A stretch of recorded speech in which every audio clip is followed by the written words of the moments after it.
Joint family में रहने वाली वर्सेस अकेली रहने वाली बहू की रसोई। Surekha, what is this behaviour यार? अनिका की स्कूल बस आने वाली है। क्या है यार, तुम भेज दो ना स्कूल उसे, मुझे नींद आ रही है बहुत। पागल हो क्या तुम? अरे उठो जल्दी, रेडी कर दिया है मैंने उसको। एटलीस्ट लंच तो बना कर दो ना उसका। हाँ, उठ जाऊंगी मैं अभी, मुझे 10 मिनट और सोने दो। योगेश के बार बार चिल्लाने पर सुरेखा 9 बजे सोकर उठती है और मैगी बनाकर अनिका को लंच में दे देती है। सुरेखा, ये क्या है? रोज रोज वही मैगी। बच्चे की सेहत का तो ख्याल करो, कभी पराठा कभी सब्जी, कुछ तो ढंग का बना दिया करो। ओहो योगेश, सुबह सुबह लेक्चर मत झाड़ा करो, मैं अकेली हूँ, यहाँ सारा काम मुझे ही करना पड़ता है। ऊपर से रात को देर से सोई थी, मैगी भी तो खाना ही है, पेट ही भरता है ना। अरे यार, बहाने बनाना कोई तुमसे सीखे। खैर, मुझे अनिका को स्कूल बस तक छोड़कर आने के बाद ऑफिस जाने के लिए तैयार होना है। तुम लंच में कम से कम कुछ अच्छा बना लेना। हाँ देखूंगी अगर टाइम मिला तो, वरना पास्ता या सैंडविच मंगा लेंगे बाहर से। मैं अकेली होती हूँ घर में सारा काम करने के लिए। एक तरफ सुरेखा की रसोई में जहां चिड़चिड़ापन और आलस था, वहीं दूसरी तरफ यामिनी के घर की सुबह खुशियों से गुलजार थी। सुबह के 6 बजते ही पूरे घर में चहल पहल शुरू हो जाती है। मम्मी जी, ये लीजिए गरम चाय, और पापा जी का काढ़ा भी तैयार है। जीती रह बहू, ला ये पूड़ियाँ मैं सेक देती हूँ, तू जाकर यश को तैयार कर दे और हिमांशु का नाश्ता मेज पर लगा दे। अरे नहीं मम्मी जी, आप बस बैठिए, रिया और मिनी ने सब्जी काट दी है, बस 5 मिनट और दीजिए, सारा खाना तैयार हो जाएगा।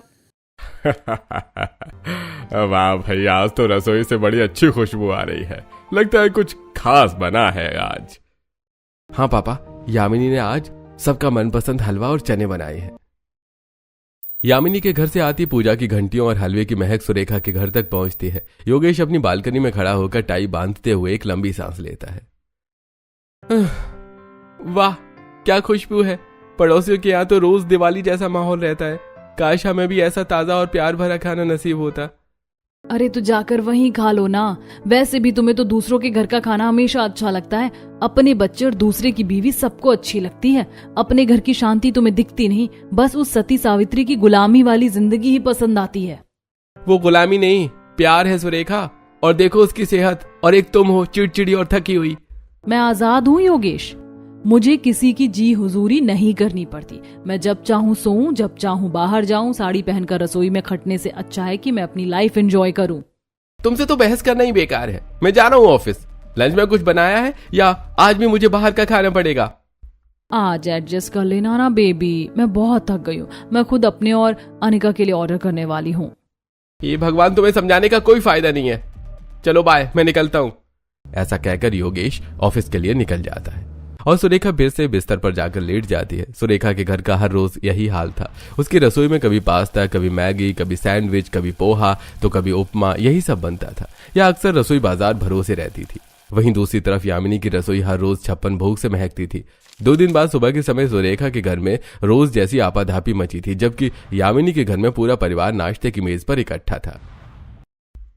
योगेश, ओ योगेश, इधर आओ जल्दी। यार क्या है सुरेखा, बस आने वाली है अनिका की, ऊपर से मेरा प्रेजेंटेशन है आज। जल्दी बोलो जो बोलना है। देखो, मैं प्रेग्नेंट हूँ, हम फिर से मम्मी पापा बनने वाले हैं। अरे ये तो ग्रेट न्यूज है। अचानक से योगेश के माथे पर चिंता की लकीरें उभर आती हैं।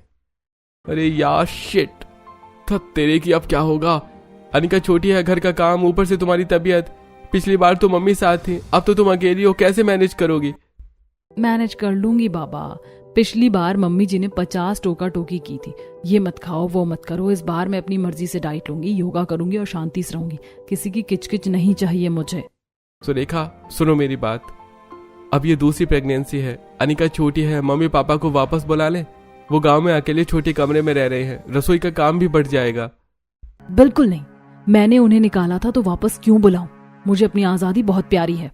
ठीक है, लेकिन याद रखना एक दिन पछताओगी, क्योंकि ऑफिस के काम के बीच में ज्यादा मदद नहीं कर पाऊंगा। तुम्हें खुद ही देखना होगा सब। अच्छा चलो, मैं लेट हो रहा हूं अब। योगेश ऑफिस चला जाता है और सुरेखा ने फ्रिज खोला और फिर से पैकेज्ड जूस निकाल लिया और उसे पीने लग जाती है। वहीं दूसरी तरफ यामिनी रसोई में काम करते हुए अचानक चक्कर खाकर बैठ जाती है। ओह मम्मी जी, मुझे तो चक्कर आ रहे हैं। क्या हुआ बहू, तबीयत ठीक नहीं है क्या? हिमांशु जल्दी आ रहे, देख बहू को क्या हुआ। अरे रुक जाओ सब, रोशनी जा पहले गुड़ की डाली ला, बहू का मुंह मीठा करा। मुझे तो इसके चेहरे की रंगत बता रही है कि हमारे आंगन में फिर से नन्हे कदम पड़ने वाले हैं। क्या सच में यामिनी? अपनी दादी सास की बात सुनकर यामिनी शर्माते हुए सिर झुका लेती है और धीरे से हाँ में गर्दन हिलाती है। अरे वाह, ये तो बहुत शुभ समाचार है। कार्तिक, मिनी, मिठाई मंगाओ, पूरे मोहल्ले में बांटनी है। और सुन यामिनी बेटी, आज से तू कोई भारी काम नहीं करेगी। भाभी अब आप सिर्फ आराम करना, ऑफिस से आते ही घर का सारा काम मैं और मिनी देख लेंगे। और रसोई में तो तू झांकना भी मत, मैं हूं ना, तुझे क्या खाना है क्या नहीं सब मैं देखूंगी, बस तू खुश रहे। देखा यामिनी, मैंने कहा था ना, परिवार साथ हो तो हर खुशी 10 गुना बढ़ जाती है। हाँ मैं तो बहुत एक्साइटेड हूँ। इस बार मुझे यश के लिए एक छोटी सी बहन चाहिए। यामिनी के घर में उसकी प्रेगनेंसी की खबर किसी त्योहार से कम नहीं थी। खबर सुनते ही उसकी सास रोशनी जी ने सबके लिए खीर बनाने में लग गई, उन्हें रसोई में देखकर। मम्मी जी अभी अभी तो किचन का काम खत्म हुआ है, सभी ने खाना खाया है, अब आप आराम करने की जगह रसोई में क्या कर रही हैं? अरे मैं फिर से दादी बनने वाली हूँ और सभी का मुंह मीठा कराने के लिए मैं खीर बना रही हूँ। बहू तू बैठ, मैं अभी बना कर लाती हूँ।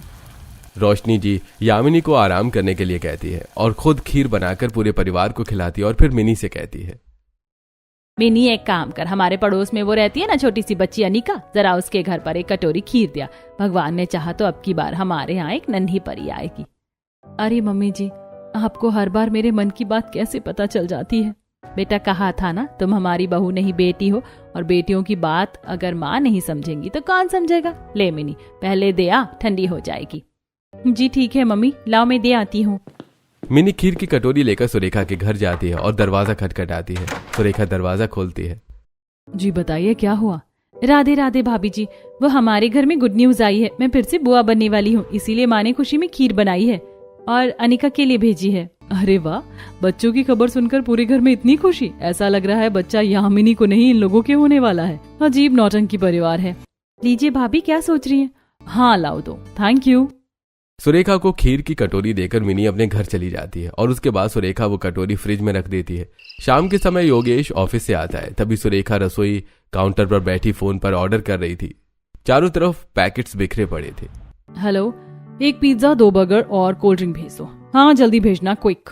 सुरेखा ये क्या हालत है रसोई की, सारा गंदा पड़ा है, रोज बाहर का खाना खा रहे हैं हम। कम से कम हमारी बच्ची की सेहत का, अपने होने वाले बच्चे की सेहत का तो ख्याल करो। अरे छोड़ो ना यार, फिर से शुरू हो गया तुम्हारा घर के खाने का पुराण। जब पैकेट में सब कुछ तैयार मिल जाता है तो मैं बेकार में मेहनत क्यों करूं? जॉइंट फैमिली वाली गुलामी मुझे नहीं चाहिए, इसी आजादी के लिए तो मैं यहाँ हूँ। माँ होकर भी सिर्फ आपने अपने बारे में सोच रही हो। खैर तुमसे कुछ कहना ही बेकार है, मैं पानी पीकर ही काम चला लूंगा। ऐसा कहकर योगेश जैसे ही फ्रिज खोलता है उसे खीर की कटोरी दिखाई देती है। अरे ये खीर, ये भी कहीं से ऑर्डर की है क्या तुमने? लेकिन इसे देखकर ये बाजार की नहीं लग रही। हाँ सही कहा, ये तो पड़ोस वाली मिनी देकर गई है। उसकी भाभी भी प्रेग्नेंट है, कह रही थी कि उसकी माँ ने ऐसी खुशी में सभी के लिए खीर बनाई है और अनिका के लिए भी देकर गई थी। अच्छा, अगर आज माँ हमारे साथ होती तो वो भी इतनी खुश होती ना, और हमारी रसोई की यह हालत भी नहीं होती, तुम्हें वो अपने हाथों का खाना खिलाती। यार इनफ, बस अब मुझे नहीं चाहिए वो घर की पंचायत फिर से। तुम्हें खीर खानी है खाओ, फेंकनी है फेंको, मैं जा रही हूँ मेरा पिज्जा खाने। सुरेखा ने पैकेट खोला और बिना प्लेट के खाना शुरू कर दिया और रसोई को गंदा छोड़कर बेडरूम में पिज्जा लेकर चली गई। वहीं योगेश वो खीर स्वाद लेकर खाने लगा। अरे वाह, कितनी स्वाद है, बिल्कुल माँ के हाथों का। तुम्हारे प्रोसेस्ड और जंक फूड से लाख गुना अच्छी है ये खीर, लेकिन तुम्हारी किस्मत। इसी तरह सुरेखा और यामिनी दोनों की प्रेगनेंसी को 3 महीने गुजर गए थे। दोनों का ही डॉक्टर के पास रूटीन चेकअप के लिए अपॉइंटमेंट था, लेकिन दोनों घरों में इस चेकअप को लेकर माहौल बिल्कुल अलग था। योगेश, आज डॉक्टर के पास जाना है, याद है ना? 3 महीने पूरे हो गए हैं, चेकअप और कुछ जरूरी टेस्ट होने हैं, चलो ना। सुरेखा क्या पागलपन है यार, तुम्हें पता है आज मेरी क्लाइंट के साथ कितनी बड़ी मीटिंग है, मैं नहीं जा सकता।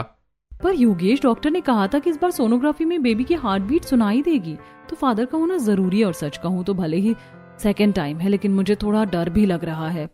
देखो सुरेखा, तुमने ही कहा था कि तुम इंडिपेंडेंट हो और अकेले सब संभाल सकती हो। अब बच्चों की तरह जिद मत करो, खुद टैक्सी करो और चली जाओ, या स्कूटी है तुम्हारे पास, मैं लेट हो रहा हूँ यार, बाय। सुरेखा भारी मन से अकेली टैक्सी करके अस्पताल निकलती है। वहीं दूसरी तरफ यामिनी के घर में तो रूटीन चेकअप पर जाने का पूरा काफिला तैयार था। बहू जल्दी से तैयार हो जा, डॉक्टर के लिए लेट नहीं होने चाहिए हम। हाँ ठीक है मम्मी जी, लेकिन पहले किचन साफ कर दो, उसके बाद चलते हैं। अरे मेरी भाभी, मैं और मिनी है ना, आज हम दोनों ने ऑफिस से लीव ली है, आज आपका चेकअप है ना, आप जाओ, हम सब संभालेंगे। ठीक है चलिए। यामिनी भी अस्पताल जाने के लिए घर से निकलती हैं। हिमांशु अपनी कार स्टार्ट करता है, उसके साथ उसकी दादी सास और सास गाड़ी में बैठती हैं और हॉस्पिटल पहुंचती हैं। यहाँ सुरेखा पहले से ही अस्पताल की बेंच पर अकेली बैठी अपनी बारी का इंतजार कर रही थी। तभी उसे परिवार के साथ सामने से यामिनी आती दिखाई दी। धीरे चल बहू, देख यहाँ फर्श थोड़ा चिकना है। हिमांशु तू जाकर पहले पर्ची कटवा ले, मैं और माँ जी बहू को लेकर अंदर जाते हैं। और सुनो, डॉक्टर से पूछना कि इसे घी और दूध कितना देना, मेरी बहू के चेहरे पर बिल्कुल थकान नहीं दिखनी चाहिए। हाँ ठीक है माँ जी, आप चिंता मत करो, मैं सब कुछ डॉक्टर से पूछ कर आऊंगी। रोशनी जी और उर्मिला जी यामिनी को अपने साथ लेकर आ रही होती है। तभी हिमांशु आता है। अरे माँ चलिए, यामिनी का नंबर आ गया। अच्छा हुआ सुबह ही रिया नंबर लगाकर चली गई, अब हमें इंतजार नहीं करना पड़ेगा। हिमांशु के कहने पर जल्दी से रोशनी जी यामिनी को लेकर अंदर जाती हैं। डॉक्टर यामिनी का चेकअप करती है और बाहर आकर पूरे परिवार को सावधानियां समझाने लगती है। सुरेखा पास खड़ी होकर ये सब देख रही थी। देखिए 3 महीने हो गए हैं, अब इन्हें भारी सामान नहीं उठाना है, सीढ़ियां कम चढ़नी है और सबसे जरूरी बात, इन्हें खुश रखना है। आप चिंता मत कीजिए डॉक्टर साहब, घर में हम सब हैं इसकी सेवा के लिए, मैं तो इसे रसोई में झांकने भी नहीं देती। और हम इसे रोज केसर वाला दूध और घर का बना ताजा दलिया खिलाते हैं। बहुत अच्छे, अगर ऐसे ही इनकी केयर हुई तो नॉर्मल डिलीवरी आसान हो जाएगी। उफ, कितनी ओवर एक्टिंग करते हैं ये लोग। एक चेकअप के लिए पूरा खानदान उठा कर ले आए। इसे सेवा नहीं पिछड़ापन कहते हैं। बेचारी यामिनी इन बुढ़ियों के चंगुल में फंसी है। मैं देखो कितनी आजाद हूँ, अपनी मर्जी से आती हूँ और अपनी मर्जी से जाती हूँ। चेकअप के बाद जब हिमांशु सभी के लिए ताजा गन्ने का जूस बनवाता है और सब पी रहे होते हैं, तभी सुरेखा भी चेकअप कराकर बाहर आती है और उसकी मुलाकात यामिनी से हुई। अरे यामिनी कैसी हो? देख रही हूँ पूरा सर्कस साथ लेकर आई हो एक छोटे से चेकअप के लिए, इतने लोगों की क्या जरूरत। हाँ वो घर में सभी को मेरी चिंता रहती है ना, इसीलिए। लेकिन सुरेखा तुम अकेली आई हो? योगेश भाई साहब नहीं आए? नहीं वो बिजी हैं, और वैसे भी मुझे इन सब चीजों के लिए किसी के सहारे की जरूरत नहीं है। मैं मॉडर्न औरत हूँ, अपना ख्याल खुद रख सकती हूँ। ये जो तुम कर रही हो ना, इसे हमारे यहाँ गुलामी कहते हैं। ये सासू माँ की नसीहतें और दादी की पाबंदियां, उफ मुझे तो घुटन हो जाए ऐसी लाइफ में। सुरेखा ये पाबंदी नहीं फिक्र है। जब कोई अपना हाथ पकड़कर कहता है कि तू चिंता मत कर, हम है ना, तो आधी बीमारी तो वहीं ठीक हो जाती है। हाँ ये सब सुनने में अच्छा लगता है, पर मुझे तो अपनी किटी पार्टी और अपनी आजादी प्यारी है। तुम्हें अपनी ये सांझा चूल्हे वाली जिंदगी मुबारक। मैं तो आजाद पंछी हूँ। सुरेखा ने टैक्सी पकड़ी और भारी मन से चली गई। वहीं यामिनी अपने पूरे परिवार के साथ अस्पताल से घर लौट आई। अगले दिन सुबह सुबह यामिनी के घर के बाहर आंगन में पूरी महफिल सजी हुई थी। उर्मिला जी ने हाथ का चूल्हा आंगन में बनवाया था और पूरा परिवार यामिनी के लिए खास ड्राई फ्रूट्स वाले लड्डू और ताजा नाश्ता बनाने की तैयारी में जुटा हुआ था। मम्मी जी इतनी सारी तैयारियां? अभी तो 3 ही महीने हुए। अरे बहू तू चुपचाप बैठी रहे, प्रेगनेंसी के 3 महीने हो गए हैं, अब तू कोई काम नहीं करेगी, हम सब मिलकर तेरे लिए खास लड्डू बना रहे हैं। ले बहू, तब तक तू केसर वाला दूध पी और हम तेरे लिए ड्राई फ्रूट्स वाले लड्डू बना रहे हैं। पुराने जमाने में हम यही बनाते थे, चूल्हे की आंच में बनाया खाना दवा से कम नहीं होता। भाभी मैंने केले, सेब और अनार काट लिए हैं, ये भी खाओ आप। और ये ड्राई फ्रूट्स वाले लड्डू में आपको कितना मीठा चाहिए आप ये बताओ बस। दादी जी और घी डालूं क्या? आप सब मुझसे इतना प्यार करते हो, ऐसा लग रहा है कि मैं न जाने कहीं की महारानी हूँ। मुझे तो अब चक्कर भी नहीं आ रहा। बहू तू बस आराम कर, हम सब है ना, तू बस खुश रह। आंगन में हाथ के चूल्हे की लकड़ी की खुशबू, घी की महक और फ्रूट्स वाले लड्डू की मीठी सुगंध चारों तरफ फैल गई थी। पूरा परिवार हंसते बोलते एक दूसरे की मदद करते हुए यामिनी के लिए खास नाश्ता तैयार कर रहा था। वहीं सुरेखा अपनी बालकनी में खड़ी खड़ी ये देखकर मुंह बना रही थी और पैकेज्ड फूड खा रही थी। पड़ोसी आंटी ने देख लिया। सुरेखा बेटा तुम प्रेग्नेंट हो ना, प्रेगनेंसी में रोज पिज्जा बर्गर मत खाओ, घर का ताजा खाना खाओ वरना सेहत खराब हो जाएगी। आंटी आप अपनी चिंता खुद रखो, मैं मॉडर्न हूँ, समझदार हूँ, अपना ख्याल रख सकती हूँ, अपनी मर्जी से खाऊंगी। जॉइंट फैमिली वाली गुलामी मुझे नहीं चाहिए। बेटा गुलामी नहीं फिक्र होती है। हम रोजाना देखते हैं तुम जोमेटो स्विगी करती हो, तुम्हारे सास ससुर कहाँ है, वो रोकते नहीं क्या? इसी रोक टोक के चक्कर में उन्हें मैंने घर से निकाल दिया है, अब मैं आजाद हूँ। पड़ोसी आंटी सिर हिलाती हुई चली गई। सुरेखा ने फिर से अपना बर्गर खाने लग गई। ऐसे ही 2 दिन और गुजरे और उसकी तबीयत थोड़ी खराब थी। उफ मम्मी जी सिर में बहुत तेज दर्द हो रहा है। अरे मेरी बच्ची तू चिंता क्यों करती है, आ यहाँ धूप में बैठ जा, मैं तेरे लिए तेल गरम कर लाई हूँ, अभी सारा दर्द चुमंतर हो जाएगा। रोशनी जी यामिनी को बिठाकर उसके माथे पर चंपी करने लग जाती हैं। लाओ भाभी, मैं आपकी नेल पेंट लगा देती हूँ, आप बस रिलैक्स करो। यश को मिनी संभाल रही है और घर का सारा काम मैंने निपटा दिया है, आप तो बस हमारे घर की रानी बनकर रहो। अरे ये देखो बहू, तेरे कमरे के लिए सुंदर नन्हे बच्चों के ऐसे कान्हा जी के पोस्टर लाया हूँ और ये ताजे कीवी और अनार लेकर आया हूँ। डॉक्टर ने कहा है ये तेरे लिए बहुत अच्छे हैं। सुरेखा अपनी बालकनी से ये सब देख रही थी। उसे अपने सासू माँ पद्मिनी जी की याद आई, पर उसने तुरंत अपना मन भटका दिया। कितनी ओवर एक्टिंग है। सासू माँ तेल लगा रही हैं, ननद सेवा कर रही है, ये सब कहने की बातें हैं। असल में तो ये लोग इसे कैद करके रखना चाहते हैं। अच्छा है मैं अकेली हूँ अपनी मर्जी की मालकिन। सुरेखा यामिनी के परिवार वालों को उसकी केयर करता हुआ देखकर थोड़ा थोड़ा जलने लगी थी। वहीं दूसरी तरफ रसोई का सारा काम, अनिका की जिम्मेदारी और घर की सफाई सब सुरेखा के ही मत्थे था। योगेश, ओ योगेश, सुनो ना, आज बहुत कमजोरी लग रही है, क्या तुम थोड़ा हाथ बटा दोगे? पैरों में बहुत सूजन है। सुरेखा दिमाग मत खराब करो मेरा, सुबह सुबह ये ड्रामा शुरू मत करो। तुम्हें अकेले रहने का शौक था ना, तुमने ही मेरे माँ बाप को धक्के देकर अलग करवाया था, अब खुद भुगतो। पर योगेश, इस हालत में मैं अकेले कैसे? मुझे कुछ मत बोलना, अगर ज्यादा किचकिच की तो मैं तुम्हें छोड़कर कहीं और चला जाऊंगा। फिर संभालती रहना अपनी आजादी को, ये तुम्हारा डिसीजन था, मेरा नहीं। जब शरीर ने साथ देना छोड़ दिया तो सुरेखा ने उम्मीद के साथ अपनी माँ को फोन लगाया। माँ प्लीज आ जाओ ना, मेरी प्रेगनेंसी में बहुत दिक्कत हो रही है, घर का काम नहीं संभल रहा, योगेश भी साथ नहीं देते। देख बेटी, मेरे घर पर भी बहुत काम है, तेरे भाई का बिजनेस देखना पड़ता है, घर की जिम्मेदारी है, मैं आकर तेरे पास नहीं रह सकती। हाँ कभी चक्कर लगा जाऊंगी पर रुकना मुमकिन नहीं है, तू खुद ही हिम्मत रख। सुरेखा ने फोन काट दिया और फूट फूट कर रोने लगी और शाम के समय बालकनी में आकर खड़ी हो गई। तब सुरेखा ने देखा कि यामिनी के घर के बाहर पूरा परिवार गार्डन में साथ बैठा है। यामिनी सबको चाय और नाश्ता दे रही हैं और सब उसकी तारीफ कर रहे हैं। पापा, यामिनी के हाथ की अदरक वाली चाय का तो कोई जवाब ही नहीं है। और क्या, मेरी बहू ने थकी होने के बावजूद हम सबके लिए इतना बढ़िया नाश्ता बनाया। हमारी यामिनी का तो कोई मुकाबला ही नहीं।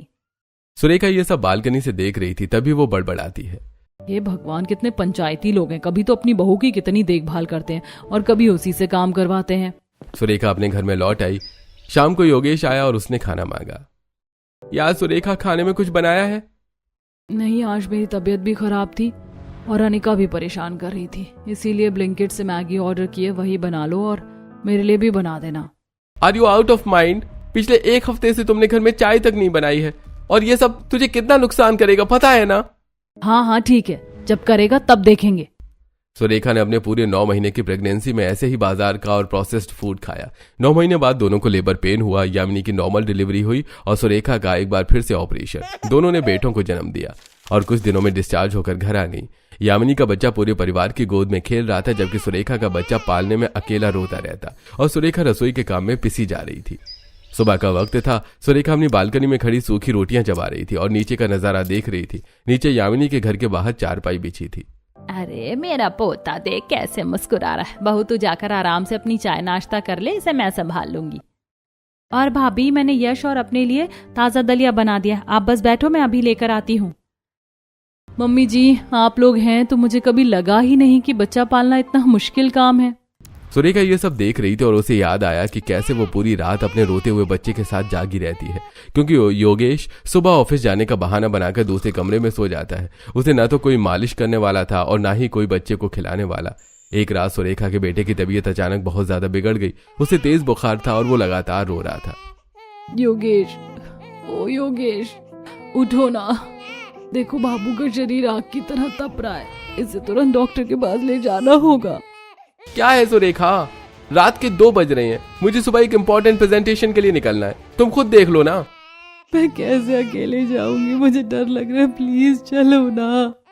देखो सुरेखा, ये बच्चा तुमने पैदा किया है, तुम ही संभालो, मुझे 50 काम है ऑफिस के। और याद है ना, तुम्हें अकेले रहने का बहुत शौक था, तुमने ही मेरे माँ बाप को घर से निकाला था। अगर आज वो साथ होते तो वो बच्चे को अस्पताल ले जाते और मैं चैन से सो पाता। अब तुमने अलग होने का फैसला किया था तो भुगतो, मुझे डिस्टर्ब मत करो। योगेश चादर तान कर सो गया। सुरेखा स्तब्ध खड़ी रह गई। उसकी आंखों के सामने यामिनी का घर घूमने लगा। जहां बच्चा छींकता भी था तो पूरा घर जाग जाता था। अगले दिन सुबह सुरेखा अकेले बच्चे को लेकर डॉक्टर के पास पहुंची। उसकी हालत पागलों जैसी हो गई थी, आंखें सूजी हुई और बाल बिखरे हुए थे। मिसेस सुरेखा, बच्चे को इतना इन्फेक्शन कैसे हो गया और आप इतनी देर से क्यों आई हैं? छोटे बच्चे के मामले में ऐसी लापरवाही सही नहीं है। क्या आपके घर में कोई बड़ा बुजुर्ग नहीं है जो आपकी मदद कर सके? नहीं डॉक्टर साहब, मैं अकेली हूँ। देखिए, अकेले बच्चा पालना आसान नहीं है। आपकी हालत देखकर लग रहा है कि आपने कई दिनों से नींद पूरी नहीं की है। ऐसे तो आपकी सेहत भी बिगड़ जाएगी। डॉक्टर की बातें सुनकर सुरेखा फूट फूट कर रोने लगी। फिर सुरेखा अस्पताल से वापस आई तो वो घर के दरवाजे पर ही कमजोरी से ढह गई। शोर सुनकर यामिनी की सास रोशनी जी दौड़ कर आई। अरे सुरेखा बेटी, क्या हुआ? अरे इसे तो बहुत तेज बुखार है, तू फिक्र मत कर, चल अंदर। रोशनी जी ने तुरंत सुरेखा को संभाला, बच्चे के सिर पर पानी की पट्टियां रखी और यामिनी ने सुरेखा के लिए गर्म सूप और खाना बनाया। सुरेखा देख रही थी कि कैसे वो लोग बिना किसी स्वार्थ के उसकी मदद कर रहे थे। मैं कितनी गलत थी। मैंने तो आप लोगों का हमेशा मजाक उड़ाया, पर आज मुसीबत में आप भी काम आए। पगली, परिवार और पड़ोसी इसीलिए तो होते हैं। सुरेखा की हालत अब पागलों जैसी हो गई थी। उसका बेटा पिछले 4-5 दिनों से बीमार था और वो एक पल के लिए भी सो नहीं पाई थी। आंखों के नीचे काले घेरे, बिखरे बाल और चिड़चिड़ापन उसकी पहचान बन गई थी। वहीं बगल वाले घर में यामिनी का बेटा भी बीमार हुआ था, पर पूरा वहां घर लगा हुआ था। दादी उसे गोद में लेकर बैठी थी, बुआ दवा दे रही थी और यामिनी चैन से सो रही थी। योगेश, उठो ना, देखो बाबू फिर से रो रहा है। मैं 4 रातों से सोई नहीं हूँ, मेरा सिर फटा जा रहा है, थोड़ी देर से पकड़ लो ना। यार सुरेखा, मुझे सुबह ऑफिस जाना है, तुम एक बच्चा नहीं संभाल सकती? सारा दिन घर में ही तो रहती हो। घर पर रहती हूँ तो क्या हुआ? क्या मैं मशीन हूँ? अगर अकेले नहीं संभल रहा था तो तुमने मेरा साथ क्यों दिया अलग होने में? क्यों मान ली मेरी बात? मैंने तुम्हारा साथ इसलिए दिया था ताकि तुम कलेश करना बंद करो। मुझे क्या पता था कि तुम अपनी आजादी का बोझ खुद ही नहीं उठा पाओगे। अब भुगतो, मुझे सोने दो। इस बीच सुरेखा के मायके से एक दुखद खबर आती है। उसके किसी करीबी रिश्तेदार की मृत्यु हो गई थी और उसे तुरंत जाना था। पर समस्या यह थी कि छोटे बच्चे को इतनी दूर ऐसे माहौल में कैसे ले जाए, और घर पर पीछे छोड़ने के लिए कोई था ही नहीं। कहाँ जाऊं? बच्चे को किसके पास छोड़ू? कोई पड़ोसी भी तो अपना नहीं बनाया मैंने। क्या हुआ बेटा, क्यों रो रही हो? सुरेखा हिचकते हुए अपनी परेशानी बताती है। अरे इसमें परेशान होने की क्या बात है? तू बेझिझक होकर जा, बच्चे को हमारे यहाँ छोड़ जा। घर में यामिनी है, दादी माँ है, दादाजी है, सब मिलकर इसे संभाल लेंगे। यह हमारे घर के बच्चों के साथ खेलता रहेगा। सुरेखा भारी मन से बच्चे को वहां छोड़ तो गई, पर उसे पहली बार अपनी हार का एहसास हुआ। ऐसे ही 2 महीने गुजर गए और एक दिन अनिका के स्कूल से अचानक फोन आता है। सुरेखा की बेटी अनिका और यामिनी का बेटा यश एक ही क्लास में पढ़ते हैं। टीचर ने दोनों के माता पिता को तुरंत स्कूल बुलाया था।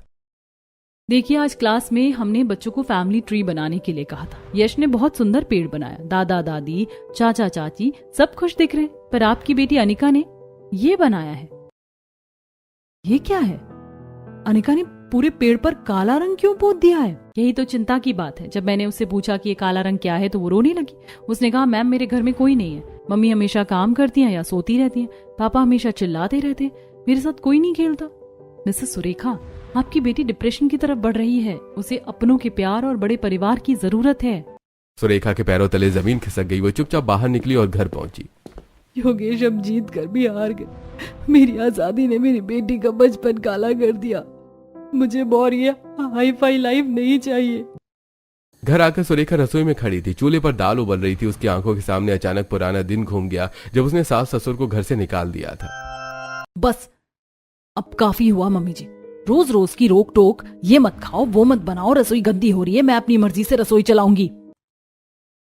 बहू, हम तुम्हारी भलाई के लिए कहते हैं। ज्वाइंट फैमिली में सब साथ रहते हैं तो बोझ बट जाता है। रसोई अकेले चलाना आसान नहीं। बेटा देख लेना, अकेले रहकर बाद में पछताना मत। सुरेखा प्लीज शांत हो जाओ। मम्मी पापा को निकालने की क्या जरूरत है? हम सब साथ रह सकते हैं, रसोई का काम भी बट जाएगा। नहीं, मुझे आजादी चाहिए। मुझे किसी की सलाह या टोक टाक नहीं चाहिए। आप लोग अलग चले जाइए या मैं चली जाऊंगी। मैं अकेली रहकर अपनी रसोई संभाल लूंगी। सुरेखा ने उसी दिन सास ससुर को घर से निकाल दिया। अब वो शहर के दूसरे कोने में एक छोटे किराए के कमरे में रह रहे थे। वो चूल्हे की तरफ मुड़ी और बासी दाल को घूरने लगी। शाम को वो बाहर आई। जून की चिलचिलाती गर्मी थी। यामिनी के घर के बाहर आंगन में बड़ा सा टेंट लगा था। सब मिलकर ठंडी ठंडी लस्सी और आम पन्ना का आनंद ले रहे थे। हंसी मजाक का शोर सुरेखा के कानों तक पहुंच रहा था। उफ, ये लोग तो ऐसे दिखावा करते हैं जैसे कोई मेला लगा हो। आज मैं भी पार्टी करूंगी, अपनी हाई फाई लाइफ इन्हें दिखाऊंगी। सुरेखा ने बहुत मेहनत से घर में सजावट की, ढेर सारी कोल्ड ड्रिंक्स और आइसक्रीम मंगाई। उसने बड़े चाव से अपने माई के फोन किया। मम्मी पापा, आज मैंने घर पर बहुत बढ़िया ठंडी चीजों की पार्टी रखी है, आप लोग आ जाओ ना, हम साथ में एंजॉय करेंगे। देख बेटा, आज तो नामुमकिन है, तेरे भाई को बहुत बड़ी बिजनेस डील मिली है, हम सब वहीं बिजी हैं, तो अपनी पार्टी खुद ही एंजॉय कर ले। पर मम्मी, मैंने इतने प्यार से सब तैयार किया कि आप मेरे लिए थोड़ा वक्त नहीं निकाल सकती? बेटी, तेरे प्यार की वजह से मैं अपना काम तो नहीं छोड़ सकती ना, तो अब बड़ी हो गई है, खुद को संभालना सीख। सुरेखा सूनी मेज पर रखी पिघलती हुई आइसक्रीम को देखती रह गई। एक तरफ यामिनी अपनी सासू माँ और नंद के साथ मिलकर त्योहारों और खुशियों का आनंद लेती थी, वहीं सुरेखा अपनी चार दीवारी में कैद होकर रह गई थी। और अगले दिन शाम को, नहीं पूजा, मैं किटी पार्टी में नहीं आ सकती। अनिका को किसके पास छोड़ूं? योगेश अभी तक ऑफिस से नहीं आए और अकेले घर छोड़कर जाना मुमकिन नहीं है। तुम लोग एंजॉय करो, मेरा तो नसीब ही ऐसा है। सुरेखा ने फोन पटका और बालकनी में आकर खड़ी हो गई। नीचे यामिनी अपने पूरे परिवार के साथ मंदिर की भजन मंडली में जाने की तैयारी कर रही थी। सबने मैचिंग कपड़े पहने थे और सबके चेहरों पर एक अलग ही रौनक थी। बहू तो तैयार हो गई? चल, आज मंदिर में बड़ा अच्छा कीर्तन है, यश को उसके दादाजी संभाल लेंगे, तू बस भजन का आनंद लेना। हाँ मम्मी जी, बस 2 मिनट। लाइए भाभी, मैं आपकी साड़ी ठीक कर दूं। यामिनी कैसे सज धज कर बिना किसी फिक्र के बाहर जा रही है। मुझे तो पार्लर जाने के लिए भी 10 बार सोचना पड़ता है, क्योंकि अनिका और छोटे बाबू को संभालने वाला कोई नहीं है। अगले दिन सुबह सुरेखा पसीने से तरबतर भारी सब्जी के थैले उठाए पैदल घर लौट रही थी। तभी सामने से यामिनी हाथ में सिर्फ एक छोटा सा पर्स लिए टहलती हुई आ रही थी। अरे यामिनी, तुम कहाँ से आ रही हो? सब्जी लेने नहीं जाती क्या? नहीं सुरेखा, मुझे सब्जी मंडी जाने की जरूरत ही नहीं पड़ती। घर की सब्जियां मम्मी पापा ले आते, राशन भैया ले आते हैं और दूध हिमांशु ले आते। मुझे तो बस ये सोचना होता है कि आज क्या अच्छा बनाना है। जॉइंट फैमिली में रहने का यही तो सुख है। जिम्मेदारियां बढ़ जाती हैं पर बोझ आधा हो जाता है। काश ये बात मुझे पहले समझ आ जाती। सुरेखा घर आ जाती है। कुछ दिन बाद अनिका की तबीयत बहुत बिगड़ गई। वो 5 दिनों से सोई नहीं थी और सुरेखा की भी नींद उड़ चुकी थी। वो चिड़चिड़ी हो गई थी। क्या है सुरेखा, सारा दिन घर पर रहती हो, एक बच्चा नहीं संभाल रहा? अकेले नहीं संभाला जा रहा। क्यों मान ली थी मेरी बात अलग होने की? क्यों नहीं रोका मुझे? मैंने सपोर्ट इसलिए किया था ताकि तुम कलेश न करो। तुम्हें अकेले रहने का शौक था ना, अब भुगतो। अगर आज माँ पापा होते साथ में तो वो अनिका को संभाल लेते और मैं चैन से सो पाता। उस रात सुरेखा सो नहीं सकी। उसने योगेश से बात की। योगेश, मुझे माफ कर दो, मम्मी पापा के पास चलते, हमें उन्हें घर लाना होगा।